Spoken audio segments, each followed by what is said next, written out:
Parallel lines and perpendicular lines. Parallel lines, remember from geometry, have the same slope. I'm going to say for my definition, the slopes are the same. If one line has a slope of 2, a parallel line must also have a slope of 2. If lines are perpendicular, their slopes are opposite reciprocals. Slopes are opposite reciprocals. The opposite part means they have different signs. One has to be positive and one has to be negative. The reciprocal part means our fractions are flipped. So for example, if one line has a slope of 2/3, a perpendicular line must have a slope of negative 3/2. We can now use these ideas to write some equations of lines.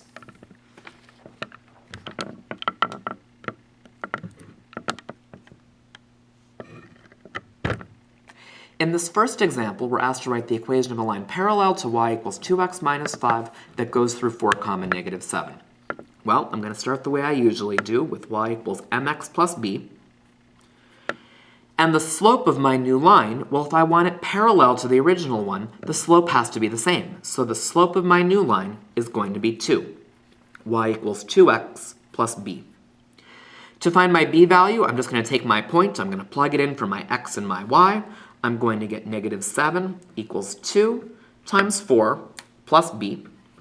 Negative 7 equals 8 plus b, minus 8 minus 8. Negative 15 is my b value, so the equation should be y equals 2x minus 15. Notice, comparing this to the original line, the slopes are the same. Also notice, though, the b values have nothing to do with each other. We're creating a brand new line whose b value is figured out given the point that you have. In the next one, I want to find the equation of a line perpendicular to 2x minus 5 going through that same point. So y equals mx plus b. If I want a line perpendicular, I want the opposite reciprocal. Well, the opposite would make it negative, and the reciprocal of 2, or of 2 over 1, is just negative 1/2. So I'm going to be working with y equals negative 1/2 x plus b. I'm going to again plug in my point to find the b value. Negative 7 equals negative 1/2 times 4 plus b. Negative 1/2 times 4, well, I can say times 4 over 1. Negative 1 times 4 is negative 4. 2 times 1 is 2, which just simplifies down to negative 2. Plus 2 plus 2. Negative 5 equals b. So my final equation should be y equals negative 1/2 x minus 5. The slopes are opposite reciprocals. Here the b values wound up being the same thing, but really that was just a coincidence. The new b in general has nothing to do with the original b value. Pause the video for a moment and see what you can do with c and d. And when you're done, resume the video and take a look at the work I'm doing and make sure things agree.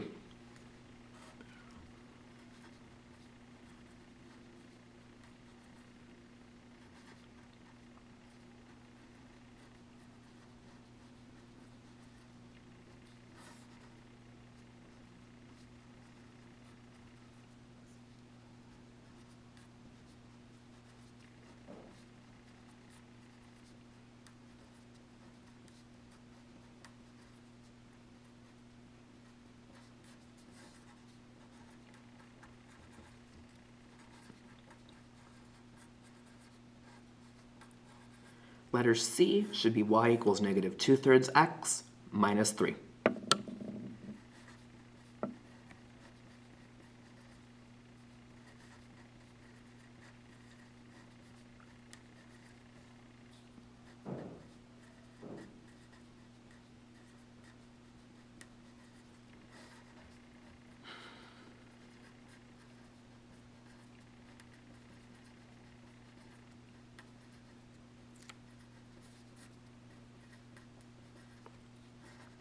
And the answer to letter D should be y equals 3/2 x plus 10. In letter E, we want the equation of the line parallel to y equals 3 that goes through the point 2 comma negative 5. Well, first let's think about this a little bit. Y equals 3, that's just a horizontal line. What sort of line is parallel to a horizontal line? Well, it should be another horizontal line. So to write the equation of a horizontal line, it's going to be something in the form y equals some number. What's the y coordinate of that point? Well, just -5, so my equation is y equals -5. Another way you can think about this is by drawing yourself a little picture. I have the line y equals 3, so that's a horizontal line at a height of 3. I want a line parallel that goes through 2, -5. Well, I see a horizontal line here. I know I need a horizontal line to be parallel to that, so I'm going to draw a line down here, and that line I just drew looks like y equals -5. If you can just think through it, great. If a picture helps you, absolutely go do that. Letter F, I want something perpendicular to x equals -2. Well, first of all, x equals -2, that's a vertical line. Perpendicular to a vertical line would have to be a horizontal line. So again, I want a horizontal line. That means it has to be a y equals equation. Y has to equal +3. And again, if we'd rather do it by drawing a picture, I have a vertical line moved left 2. It's going to go through the point 4, 3. So I've got a vertical line. Perpendicular has to be a horizontal line, so it's going to look like that. And that line I just drew looks like y equals 3.